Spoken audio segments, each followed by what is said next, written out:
Graça e paz em nome de Jesus. Hoje nós estamos encerrando a nossa série de mensagens que tem por título Aliviando a Bagagem. E eu tenho a expectativa e a firme confiança de que nessa jornada que nós empreendemos por quase 2 meses, falando sobre diversas bagagens que nós viemos acumulando ao redor ou ao longo do tempo, possam ter sido aliviadas nessa jornada. Obviamente nós não conseguimos abordar todas as bagagens que o seu coração vem carregando, mas espero que de uma maneira precisa o Senhor tenha falado com você em alguns momentos muito pontuais e que você possa continuar nessa busca através de Jesus Cristo, para que todos os pesados fardos, as pesadas bagagens possam ser aliviadas do seu coração e da sua vida. E hoje nós encerramos falando sobre a difícil bagagem de ser carregada e de ser experimentada na nossa vida. Sim, muitos de nós experimentamos, sim, muitos de nós passamos por esse momento chamado de esgotamento. Mas o que vem a ser essa palavra? Quando a gente fala em esgotamento, qual é a imagem que vem à sua mente? Qual é a primeira impressão que você tem quando nós pedimos uma definição sobre esse termo? Para ajudar um pouquinho mais a nossa mente a capturar esse sentido, eu busquei a definição de dicionário, e que diz assim, que esgotamento é exaurir, tirar até a última gota, esvaziar, consumir completamente, gastar, esvaziar até o fim. Isso pode ser aplicado a termos líquidos, parece, mas quando diz respeito à nossa vida, parece que fica um pouco mais constrangedor. Porque quantos de nós não nos sentimos esgotados? Quantos de nós não nos sentimos esvaziados? Ou até exauridos? Ou em alguns momentos totalmente espremidos ao ponto de parecer que não tem uma gota a mais. Uma gota de alegria, uma gota de disposição, uma gota de ânimo, uma gota de paz. Porque, na verdade, todos nós chegamos em algum momento da nossa vida onde o esgotamento diz, chega, basta, eu cheguei no meu limite. É aquele jovem que, tentando entrar no mercado de trabalho, faz as suas projeções pessoais, faz a sua preparação curricular, e depois de bater em muitas portas, depois de tentar de muitas maneiras, chega um momento em casa que ele fala, chega, não é possível que o mundo tenha conspirado contra mim, não é possível que eu tenha entregue da minha vida 4 anos, 5 anos nessa formação acadêmica, e as portas estejam todas fechadas para mim, chega, parece que é um esgotamento, mas ainda não é, só parece. É aquela pessoa que chegou ao limite do seu casamento e depois de tentar várias vezes com o seu cônjuge, várias vezes tentar conversas, várias vezes tentar começar de novo, chega um momento que um olha para o outro e diz, para mim, chega, deu. Parece que é esgotamento, mas ainda não é. É aquela pessoa que depois de tentar empreender várias vezes, abre uma porta, abre um negócio, tenta mais uma vez, chega ao momento da falência pela 2ª ou 3ª vez e diz, para mim, chega. Já acabou, eu estou esgotado disso. Pode parecer esgotamento, mas ainda não é. Porque a palavra desânimo é diferente de esgotamento. A palavra frustração é diferente de esgotamento. Quando eu falo em sentido de frustração, decepção, desânimo, eu estou dizendo geralmente que eu cheguei no meu limite físico ou emocional. É aquela pessoa que sente que o seu corpo já não responde mais. Ela não tem disposição para começar uma nova faculdade. Ela não tem disposição mental, ela não tem disposição física para começar novamente um propósito na sua vida profissional. É aquela pessoa que chegou ao limite emocional, que ela não tem mais disposição, não tem mais energia psíquica para se adaptar a mais uma mudança familiar, se adaptar a mais uma crise conjugal. Então ela diz, cheguei no meu limite, mas ainda não é o esgotamento. Pode ser desânimo, frustração, pode ser até mesmo uma decepção. Porque esgotamento é um nível ainda mais profundo. Ou seja, é ir até a última gota.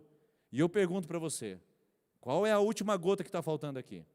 Se eu já me exauri completamente fisicamente, não tenho energia o suficiente para recobrar os ânimos e começar uma nova jornada. Se eu já me esgotei completamente a minha vida emocional, eu não tenho mais estabilidade psíquica, eu não tenho condições de me adaptar, eu estou com uma falência adaptativa emocional, mais um desafio eu não aguento, simplesmente eu quero morrer, eu estou desanimada da vida. Se eu já cheguei a esse limite, qual é a gota que falta? Qual é a gota d'água? é o já chega Deus. Porque enquanto eu ainda estou olhando para mim, enquanto eu vejo as minhas impossibilidades, enquanto eu percebo as minhas limitações, ainda não é esgotamento. Eu não cheguei ao fundo do poço.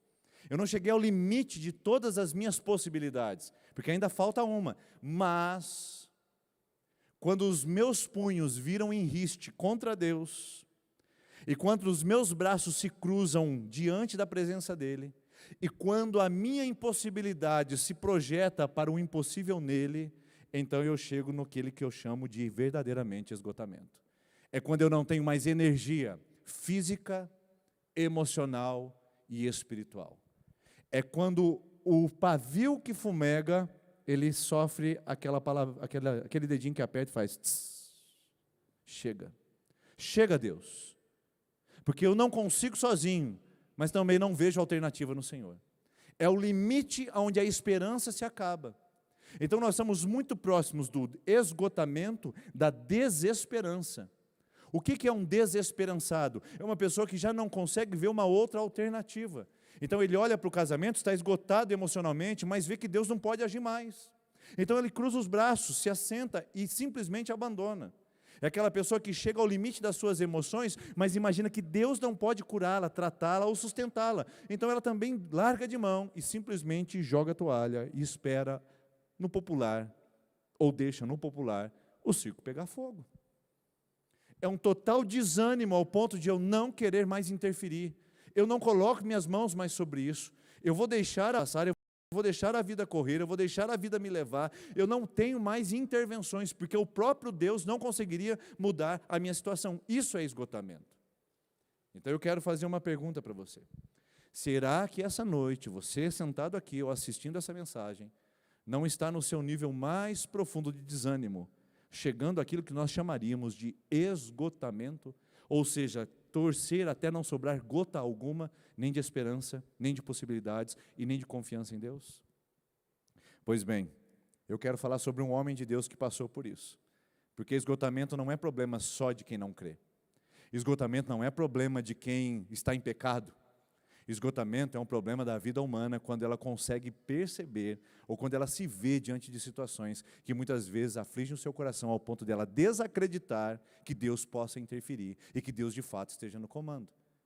Então, se você está assim essa noite, não se sinta culpado. Se você veio aqui essa noite carregando até mesmo uma sensação de desamparo de Deus, não se sinta envergonhada.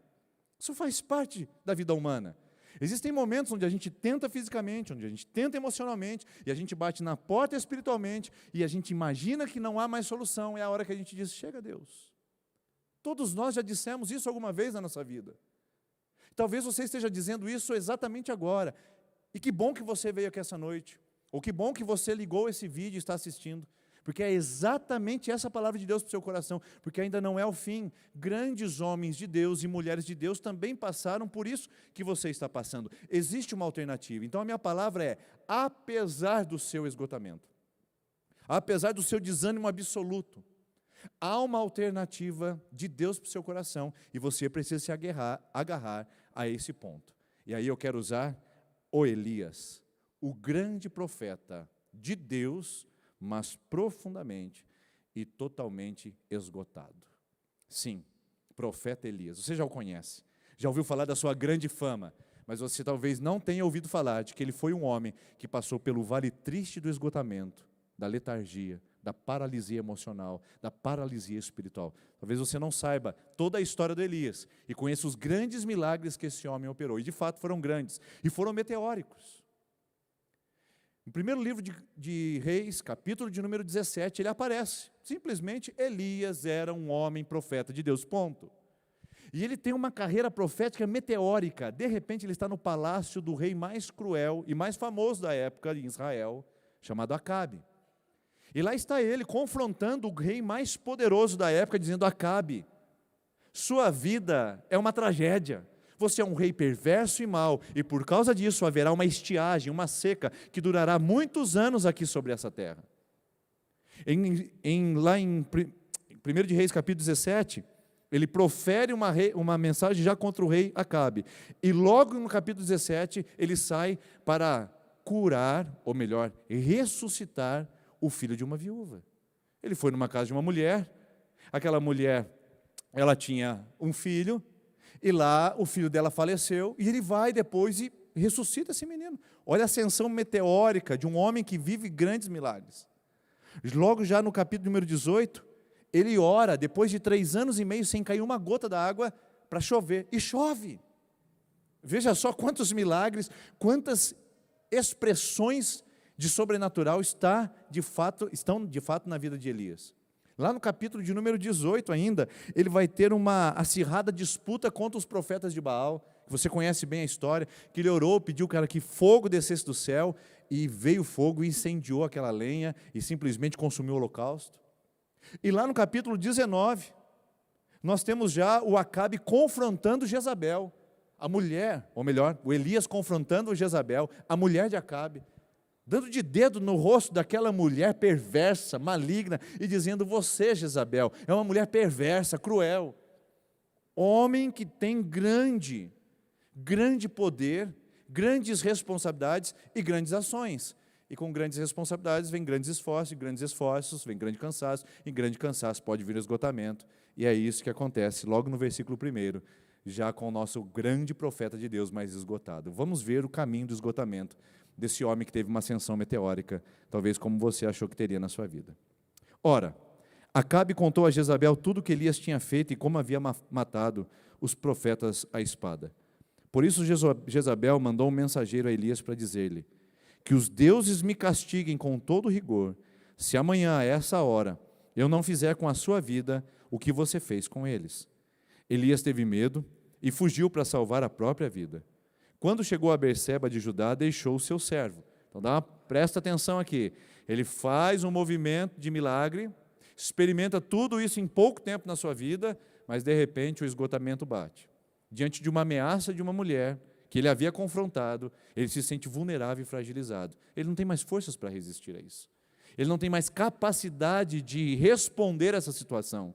Não existe mais responsabilidade na vida de Elias. Ele não consegue responder com habilidade. Então ele foge. Foge para onde? Para o deserto. Porque é para lá que vão as pessoas esgotadas. Vão para a aridez, vão para o lugar inóspito, para que ali possam conviver com as suas carências e as suas limitações e poderem se agarrar a isso para dizer: eu não tenho mais solução, eu não tenho mais ajuda. Bom, mas isso é só parte da história. Isso aqui continua. Quando ele entra no deserto, caminhando um dia, chega onde havia uma giesta, ou seja, um arbusto. Sentou-se debaixo dessa giesta e orou, pedindo a morte. Já tive o bastante, Senhor, tira a minha vida, não sou melhor do que os meus antepassados. Olha só o nível de esgotamento. Quero morrer. Não vale mais a pena viver. Mas espera aí, Elias, você é o cara. Olha quanta coisa você fez. Dá uma olhadinha para trás. Veja os movimentos que você teve. Olha o sucesso que você obteve. Não é para tudo isso, Elias. Pois é isso que uma pessoa esgotada diz. Ela não consegue ver outra coisa a não ser seu próprio fracasso, sua própria miséria, sua própria dor, seu próprio dano. E Elias está nessa condição, como todo ser humano. Depois, ele se deitou debaixo da giesta e dormiu. De repente, um anjo tocou nele e disse: levante-se e coma. Elias olhou ao redor e ali, junto à sua cabeceira, havia um pão assado sobre brasas quentes e um jarro d'água. Ele comeu, bebeu e deitou de novo. Parece que não tem solução. Parece que o nosso grande profeta vai se entregar e, de fato, acabou aqui o movimento profético de Elias. Mas o anjo do Senhor voltou, porque o Senhor insiste com aqueles a quem ama. Tocou nele de novo e disse: levanta, coma, pois a sua viagem será muito longa. Então ele se levantou, comeu e bebeu. Agora sim, fortalecido com aquela comida, preste-me atenção, ele não se fortaleceu com a palavra, ele não se fortaleceu com a situação, ele não se fortaleceu com a motivação interna, ele não se fortaleceu porque as circunstâncias mudaram, ele não se fortaleceu porque Jezabel pediu perdão, nada mudou, tudo continuava do mesmo jeito, mas com aquela comida, ele se fortalece. E fortalecido viajou 40 dias e 40 noites. Você sabe o que significa 40 na Bíblia, né? Significa completude. Jesus jejuou durante 40 dias. A palavra significa, ela tem um símbolo de completude, ele completou o ciclo, e até chegar a Horebe, o monte de Deus. Então, o fracasso de Elias, a fragilidade, o esgotamento, coloca esse homem na rota de fuga. E o encontro com Deus na sua rota de fuga, coloca esse homem na rota de encontro. É esse movimento que eu creio que Deus está fazendo com você aqui essa noite. Você não veio aqui por um acaso, você não acessou esse vídeo por um acaso. O anjo do Senhor te tocou, a presença do Espírito Santo ministrou sobre o seu coração, e não sei se é a primeira vez, não sei se é a segunda vez, não sei quantas vezes já foram, mas o Senhor está, como diz no interior, cutucando você e dizendo: ei, coma e beba, chega de lamentar, chega de olhar para as suas misérias, chega de dizer que não há mais solução, chega de dizer que acabou, que esgotou os seus recursos espirituais, porque eu não me esgoto. Você esgota emocionalmente, você esgota fisicamente, mas os meus recursos espirituais para te sustentar são infindáveis, eles são inesgotáveis. Eu não sei como você chegou aqui essa noite, ou de que maneira você acessou essa palavra, mas a palavra de Deus para você é: você que está em rota de fuga, você que está em caminho de esgotamento, você que chegou ao ponto de exaustão, a tua rota te trouxe até o seu deserto, mas o Senhor te encontra no seu deserto para te colocar na rota de encontro com a presença dEle, porque o seu lugar não é o deserto, o seu lugar é o monte de Deus, o seu lugar não é o lugar árido, o seu lugar é a presença abastecedora do nosso Criador. Por isso, nós precisamos dizer o seguinte, que desertos todos nós passamos por ele, só não podemos ficar ali. Elias queria fazer residência, queridos. Elias queria fazer uma tenda, queria construir um castelo para ele mesmo se enclausurar e dizer: é aqui o meu lugar, lugar de escassez, lugar de carência, lugar de necessidade, mas esse não é o lugar que Deus tem para você. Por isso que Deus vai buscar Elias e dizer: não é aqui, caminha. Porque do deserto só não saem dois tipos de pessoas: os que andam em círculos, que apesar de toda a orientação de Deus, insistem em ficar andando no seu deserto, se exaurindo e se esgotando ali, e os que pararam de caminhar. Aqueles que fizeram seu próprio monumento de dor e sofrimento e disseram: aqui é o meu lugar, ó vida, ó céus, maldito o dia que eu nasci, porque para a minha vida não tem solução. Por isso eu queria mostrar para você, a partir do profeta Elias, e para o seu e para o meu coração, alguns sintomas de esgotamento, que são muito pertinentes ao profeta e a você e a mim. Que é muito comum que nós tenhamos atitudes semelhantes e parecidas. Dá uma olhada em primeiro movimento que ele faz: fuga. Quando você está num nível de exaustão interna, espiritual, física e emocional, o que você precisa fazer é fuga. E aí as fugas que nós estabelecemos na nossa vida são das mais variadas. Pode ser um relacionamento amoroso. Esgotada como estava, correu para um relacionamento, para o braço de alguém, para de alguma maneira tentar sustentar nisso. Pode ser um vício. Esgotado como estava, tentou encontrar em algum entorpecente, em algum anestésico, alguma dose homeopática para tentar sobreviver à vida. Pode ser também um consumo, pode ser também um quarto, pode ser também um fone de ouvido desse tamanho, onde você coloca e faz o isolamento acústico de todos os barulhos de fora, mas não consegue silenciar aqueles ruídos internos que estão trazendo ao seu coração tanto desespero. Fuga. Fuga ao ponto de não querer ver. O casamento se desintegrando à frente. O marido chegando tarde da noite e você desistiu de saber onde ele estava. Porque não quer saber. Está fugindo da realidade. O filho com sérios problemas de comportamento e você se afundando no trabalho, evitando voltar para casa e ter que encarar essa situação e ter que repreender, disciplinar ou orientar esse jovem que precisa de limites e direção. Fuga.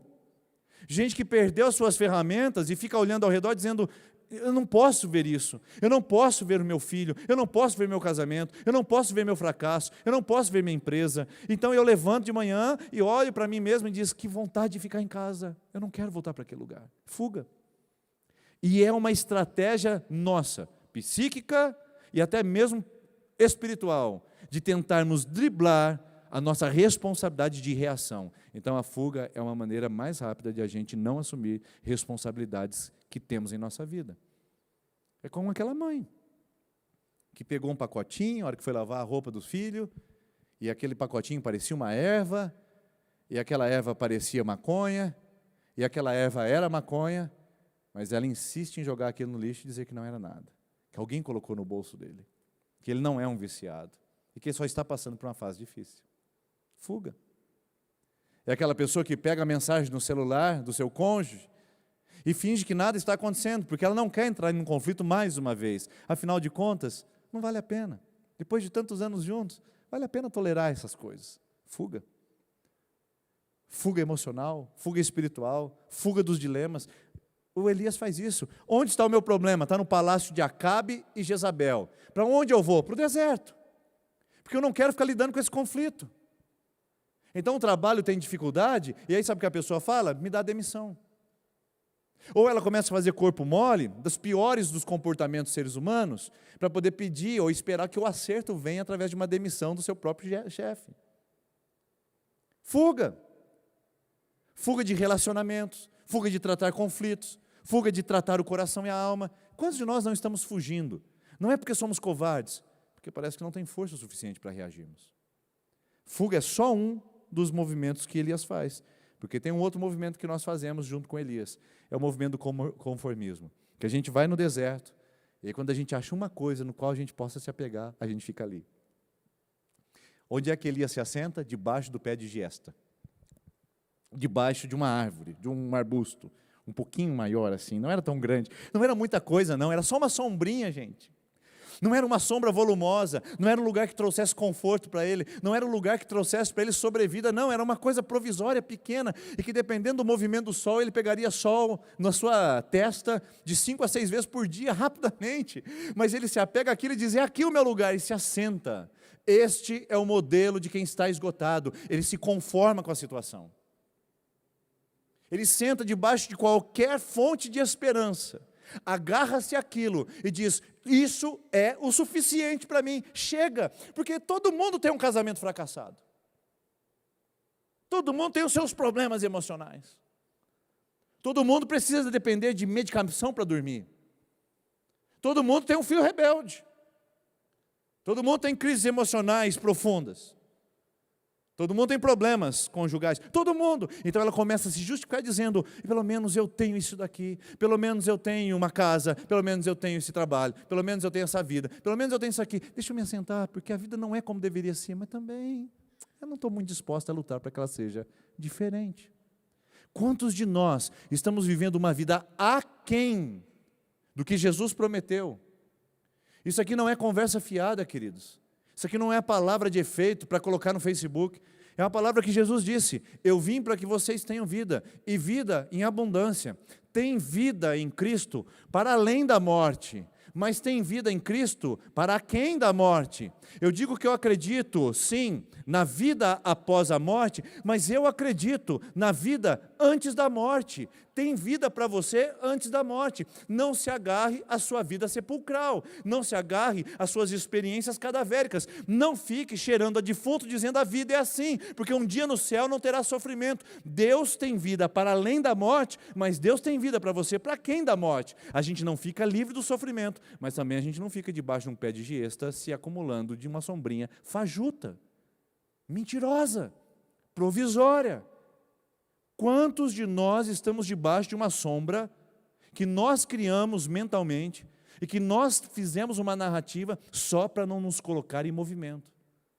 Quantas esposas e maridos, quantas mães e filhos, quantos profissionais e crentes estão debaixo de uma sombrinha minúscula, se orgulhando daquilo, e Deus dizendo para você, eu tenho muito mais, eu tenho uma sombra que não acaba mais, e você agarrado a esse pé de giesta. Mas não é só isso que Elias faz.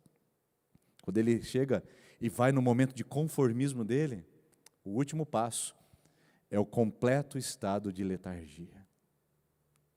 Ah, queridos, deixa eu ver se eu consigo mostrar isso aqui para você. Prepara a câmera aí, gente. Vou precisar mostrar. Vem aqui, me acompanha aqui, me acompanha aqui. Isso, senão vai aparecer lá. Você consegue ver o movimento? Esse é o movimento do letárgico. Esse é o movimento da pessoa que desanima. ela começa a fugir. E ela foge em direção ao deserto. Quando ela está caminhando em direção ao deserto, chega um momento que ela se consente com aquilo. E diz, a vida é assim mesmo. Ai, ai. Não é tão bom quanto deveria ser, mas também não é tão ruim, né? Vamos ficar por aqui mesmo. E ela vai se acomodando, se conformando, ela vai diminuindo a sua vida, vai diminuindo a sua esperança, vai diminuindo a sua expectativa, e de repente chega um momento. E aí ela deita, e ela diz, ai, ai, chega, para mim já deu. Deixa eu acordar aqui, que eu durmo nesse lugar aqui também, vai, gente. Você viu o movimento? É lógico, eu só dramatizei. Isso aqui parece uma coisa insensata, incoerente para um pregador fazer. Concordo, mas é o que você está fazendo na sua vida. E eu precisava fazer esse movimento para quem sabe você acorde. Porque você estava caminhando para o deserto e sentou. E depois de ter sentado, você está dormindo. Um estado de sonolência, os olhos não estão abertos, não estão atentos, você não percebe mais o movimento, não sente mais o cheiro da vida, não sente mais as cores, não consegue perceber o vislumbre, não há mais alegria, não há mais interação. Tudo que há é uma caminhada sonolenta e muito desproporcional com o que Deus preparou e chamou você para viver. Então levante-se, porque o lugar de sonolência é o caminho de sepultamento de todos os projetos de Deus para o seu coração, para a sua vida. Imagine se Elias fica debaixo do pé de giesta. O que nós saberíamos da história desse homem? Quem seria o Eliseu? O sucessor de Elias não estaria na Bíblia. Quantas coisas nós perderíamos se esse homem fica deitado e sonolento debaixo da sua sombrinha fajuta? Quantas coisas sua família vai perder se você ficar deitada? Quanta vida a vida vai perder se você continuar sonolento? Quantas coisas vão embora desse mundo simplesmente porque você se recusou a levantar, a andar, a caminhar, e foi assimilando os embates da vida, e foi se vitimizando, e foi se colocando numa condição menor e inferior. Eu não quero te culpar por isso, porque essa é uma ação rotineira e muito comum a todos os seres humanos. Elias passou por isso mesmo sendo um homem de Deus, quanto mais eu. Quanto mais você. O homem que orou para chover, e choveu. O homem que colocou a mão sobre um cadáver e ressuscitou. O homem que pediu para o fogo cair do céu e caiu. Ficou deitado e sonolento debaixo de um pé de gesta. Acho que não tem muita solução para nós também. Mas essa não é toda a história. A história é que Deus o tempo todo faz convites à restauração de Elias. Ele quer fugir. Ele quer sentar. O seu corpo chama para baixo para uma atitude sonolenta. Mas Deus quer levantar. Deus quer colocar em caminhada. Deus quer despertar. Por isso, na mesma condição que Elias vai diminuindo até deitar, é da mesma forma que Deus o encontra sonolento para levantando até colocá-lo a caminho. Quer ver? Primeiro, o convite de Deus para a restauração de Elias é coragem. A primeira palavra é: levanta-te. E perdão pela a minha desproporcionalidade vocal, mas eu acredito que não foi assim que o anjo chamou Elias. Elias, levanta, levanta. A gente faz isso com o nosso filho quando a gente vai acordá-lo pela primeira vez. O despertador estava lá tocando, ele não acordou, você chega lá: filho, acorda.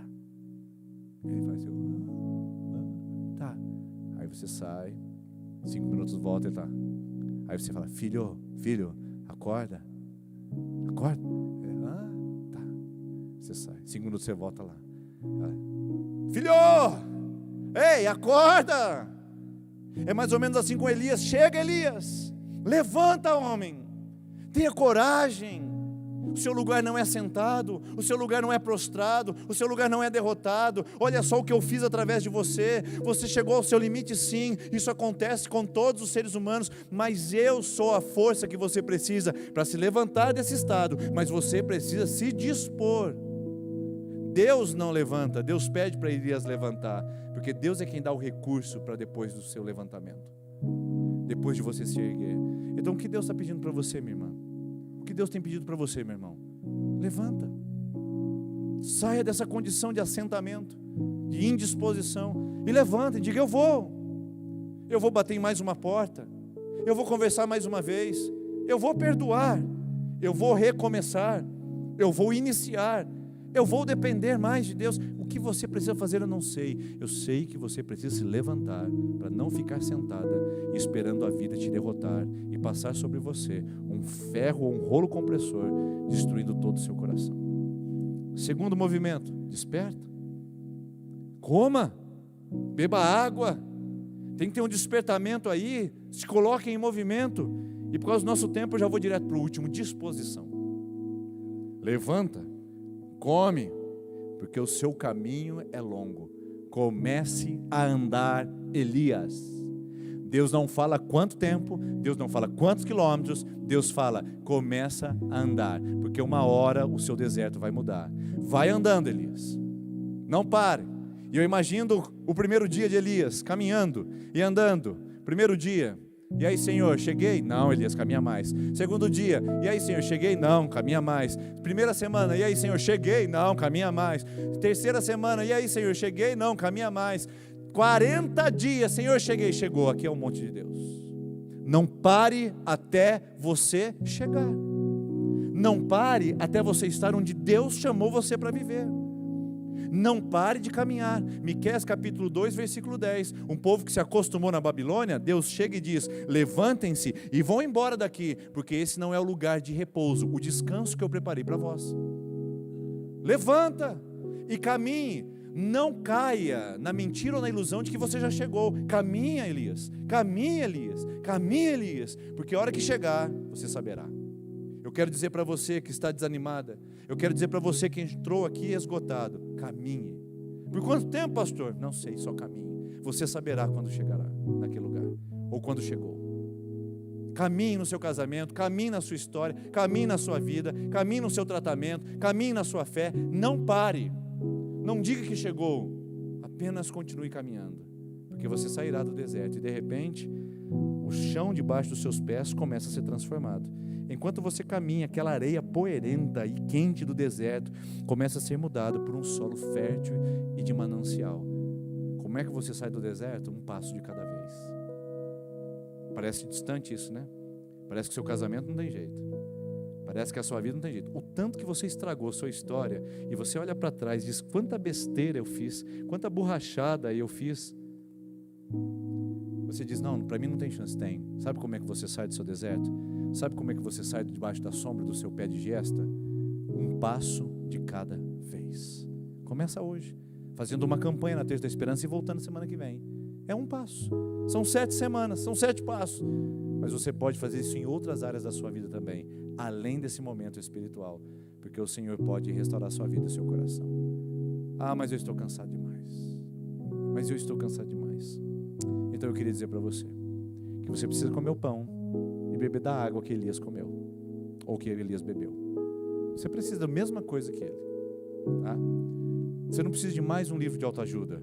5 maneiras de fazer uma vida bem-sucedida, 10 passos para ter sucesso financeiro, 50 formas de restaurar o seu casamento. Você não precisa disso agora. Agora não. Isso aí pode te ajudar depois, mas agora não. O que você precisa para vencer seu esgotamento é de pão e de água. E não é qualquer pão e não é qualquer água. O que Elias estava comendo e bebendo lá era do próprio Jesus, porque foi esta força que não vem dos nutrientes do trigo e não vem do refresco de uma H2O. Esses nutrientes que vieram para a vida de Elias, que fez andar 40 dias sem se cansar e com plena energia, é muito mais do que algo físico, é um alimento espiritual. Então eu quero dizer para você que essa noite, que o que você precisa é de João capítulo 6, versículo 35. Eu sou o pão da vida. Quem disse isso? Jesus.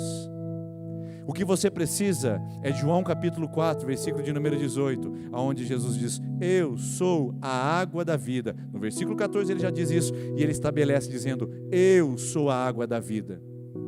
O que você precisa é do pão da vida e da água da vida, e a sua caminhada não será exaustiva, extenuante e cansativa, porque quem se compromete em sustentar você não é o seu coach, não é o seu terapeuta, não é o seu livro de autoajuda, não é a igreja que você frequenta, não é o pastor que te aconselha, embora tudo isso possa contribuir, o que eu disse anteriormente, quem te sustenta na vida é o pão da vida, é a água da vida, e não te deixará prostrar novamente, não te deixará desanimar novamente. Por isso eu quero terminar perguntando: você se sente esgotada? Você se sente esgotado essa noite? Eu tenho para você uma ótima dica. Eu tenho para você um ótimo lugar para apontar. E não está aqui, não está nesse lugar, nem está na nossa doutrina. Está numa pessoa, em Jesus Cristo. Ele é a água da vida, Ele é a fonte da vida. Porque olha só o que diz em Isaías capítulo 40 a respeito desse Jesus que nós estamos pregando. Será que você não sabe? Você nunca ouviu falar? O Senhor é o eterno Deus, o Criador de toda a terra. Ele não se cansa e nem fica exausto. Você está achando que Deus cansou? Não cansou de você não. Não cansou de te ajudar não. Ele não desistiu de você, porque Ele não se cansa e nem se exaure. A sua sabedoria é insondável. Ele fortalece o cansado e dá grande vigor ao que está sem forças. Até os jovens se cansam e ficam exaustos. Os moços certamente tropeçam, mas aqueles que esperam no Senhor renovam as suas forças, voam alto como as águias, correm e não ficam exaustos, andam e não se cansam. Preste bem atenção nesse texto, grave, grife, leia novamente na sua casa e pegue essas palavras: exaustos, exaustos, exaustos, cansados, cansados, cansados. Tudo isso se contrapõe a um Deus que não se cansa, não se fadiga e nem se exaure. Esse é o Deus que você serve e que vai te livrar de todo o esgotamento que você anda vivendo no seu coração. Você pode estar assim física, espiritual ou emocionalmente, mas Ele não. E Ele é a força, o pão e a água da vida que vai te colocar em pé. Aliás, eu queria pedir para você fazer isso fisicamente agora. Você pode se colocar em pé para nós orarmos juntos nesse momento? Nós vamos cantar essa canção. E enquanto cantamos, se você quer receber uma oração, você pode vir à frente. Se você quiser começar a sua campanha, o seu propósito de oração, os cartões não estão aqui à frente, mas enquanto nós cantamos, as pessoas responsáveis por isso vão colocar o cartãozinho de campanha. Você pode dar o seu primeiro passo. Você pode fazer isso. Eu sei que você consegue fazer isso. Lembre-se, como é que você sai da sua exaustão e esgotamento? Um passo de cada vez. Comece a sua campanha de oração hoje e venha a semana que vem para a segunda e assim sucessivamente. Enquanto cantamos essa canção, você que quer receber uma oração, qualquer pessoa, ou você quer começar a sua campanha, pode vir à frente. E você que está completando hoje sua 7ª semana, também pode vir que nós vamos orar por todos vocês. Pode vir à frente enquanto nós cantamos.